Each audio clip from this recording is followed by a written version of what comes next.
Ahoy hoy fellow bookworms, my name is Caroline and I like to read books, so let's talk about them. Around 6 months ago when I first started my channel, I did a Bookish Pet Peeves video talking about all the things that annoy me in books, and I'll leave the link to it in the description box, but I don't actually recommend people watch it because it was really early days for me and I'm just like a robot reciting lines that I had written down.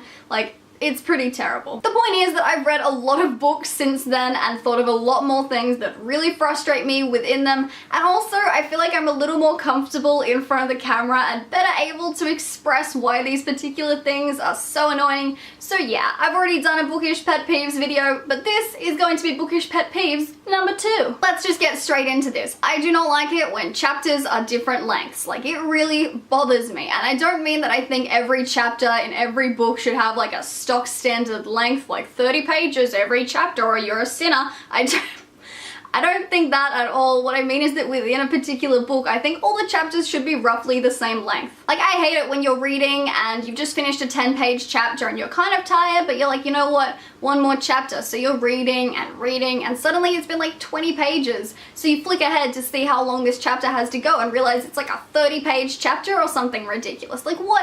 What is that about? I find that really annoying, and as someone who reads before going to sleep, this is especially frustrating because when I say one more chapter, I really mean one more chapter before I fall asleep. I like ending my reading for a day or like a reading session at a chapter. I like finishing a chapter so that the next time I pick up my book, I can start a new one. It's just something I really like doing. So when chapters' lengths are all wacky and all over the place, it really frustrates me, and I'm super passionate about this one because it is just so annoying. The next thing that really frustrates me is when the perspective changes in the middle of a chapter with no warning. I really hate this. I love multiple perspectives. I've mentioned this before in videos. I think it's an amazing thing, especially in fantasy. Game of Thrones does it really well, where we will have a Sansa chapter, a Jon chapter, a Daenerys chapter, and they're all really individual and easy to separate from one another. But then there are books like the Mortal Instruments series by Cassandra Clare, where the perspective will just change randomly in the middle of a page or the middle of a chapter, and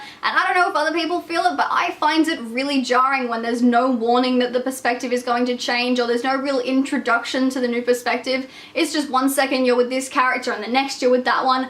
I really don't like it. Speaking of multiple perspectives, I also hate it when the perspective changes too frequently. I like it when it's like a decent chapter from one character, a long chapter from another, and it keeps going like that. I don't like it when it's like tiny 3-page chapters from every character, because when the changes are really frequent, I find it's kind of jarring and takes me away from what's happening as the reader, because it takes me that second to adjust to the new perspective. You know what else I don't like? Books written in first person. For me, third-person narration is always the way to go, because first person so often, although it can be done well sometimes, so often it just comes off as childish to me. It always feels a lot like listing to me. I walk into a room and I see a blue chair on my left and I see a red chair on my right, and I notice this is a poorly decorated room or something like that. Whereas third-person narration, you get the entire scene painted for you by this omnipresent, objective narrator, and I just much prefer that as a way to read. Just quickly, another thing that really annoys me is when there is some kind of rule in a book that is like law. It is concrete, it's something we know,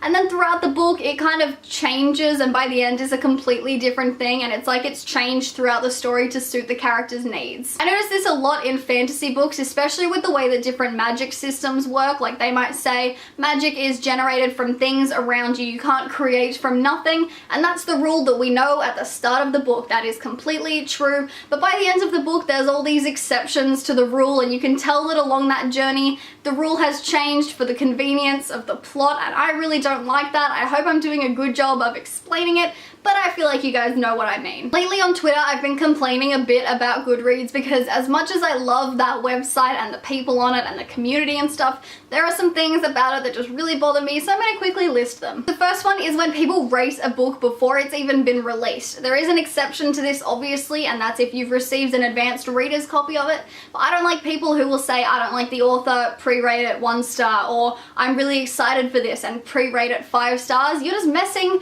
with the average on the website and confusing people. Unless the book is released or you have actually read it, Do not rate it on Goodreads, people. Second thing that really annoys me is when people rate a book 1 star but then will write like DNF at 15%, and it's like, you really didn't read enough of it, I don't think, to comment on it, unless you're reading a book that is like disgustingly written, like horrible subject matter, then yeah, give it 1 star. But 15% of a book is like 50 pages, and that doesn't take that long to read. The third thing is when people rate a book and then will write review to come and never post their review. Where is your review? I want to know why you gave this book 2 stars or 5 stars or whatever. Like, I need this information to inform my decision about buying it. So where is your review? Where? So I know I'm not alone in thinking this next one, but I really dislike people on the covers of books. I just hate it because it always feels like the publishers are telling me, like, this is your main character, this is what your protagonist looks like, and I don't like not getting to form that image for myself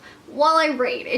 It really annoys me. Also not a fan of movie covers for books, just because, again, it's telling me what my main character looks like, and there are exceptions to this, such as this book, because I really love the movie, but like 95% of the time, if there's a choice between a movie cover or a regular cover, I'm gonna pick the regular one, and I tend to avoid buying books that are either the movie covers or have people on the covers, just because I don't really like them that much. Another thing that honestly frustrates me to no end is when onomatopoeic words in a book are like capitalized or made bold or made extra large on the page, and this frustrates me because the whole point of an onomatopoeic word is that it conveys sound and the magnitude of that sound on its own. Like, look at that! How obnoxious is that? Like, what? Why would you do that? I just totally don't get it. It's acceptable in children's book, but this is not a children's book, so it is not okay. Feels pretty good to get that whole rant out of my system. Let me know down in the comments some of your bookish pet peeves, because I am sure there are more that I just haven't mentioned in this video.